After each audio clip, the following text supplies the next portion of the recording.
ದಿನದ ಶುಭಾಶಯಗಳು. ಅದ್ರ ಬಗ್ಗೆ ಒಂದು ಪ್ರತಿಜ್ಞಾ ವಿಧಿ ಮಾಡೋಣ. ರಾಷ್ಟ್ರದ ಐಕ್ಯತೆ, ಸಮಗ್ರತೆ ಮತ್ತು ಭದ್ರತೆಯನ್ನು ಕಾಪಾಡಲು ನನ್ನನ್ನು ನಾನು ಅರ್ಪಿಸಿಕೊಳ್ಳುತ್ತೇನೆ ಮತ್ತು ನನ್ನ ದೇಶ ಬಾಂಧವರಲ್ಲಿ ಈ ಸಂದೇಶವನ್ನು ಸಾರಲು ಶ್ರಮಿಸುತ್ತೇನೆ ಎಂದು ಶ್ರದ್ಧಾಪೂರ್ವಕವಾಗಿ ಪ್ರತಿಜ್ಞೆ ಮಾಡುತ್ತೇನೆ. ಸರ್ದಾರ್ ವಲ್ಲಭಾಯಿ ಪಟೇಲ್ ರವರ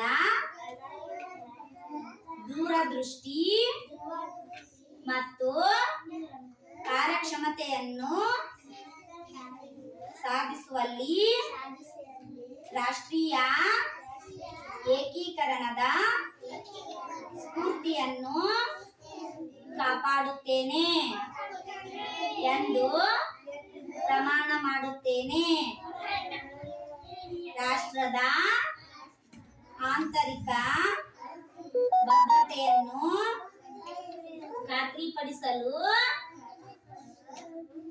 ನಾನು ನನ್ನದೇ ಆದ ಕೊಡುಗೆಯನ್ನು ನೀಡುತ್ತೇನೆಂದು ಒಮ್ಮನಸ್ಸಿನಿಂದ ಪ್ರತಿಜ್ಞೆ ಮಾಡುತ್ತೇನೆ.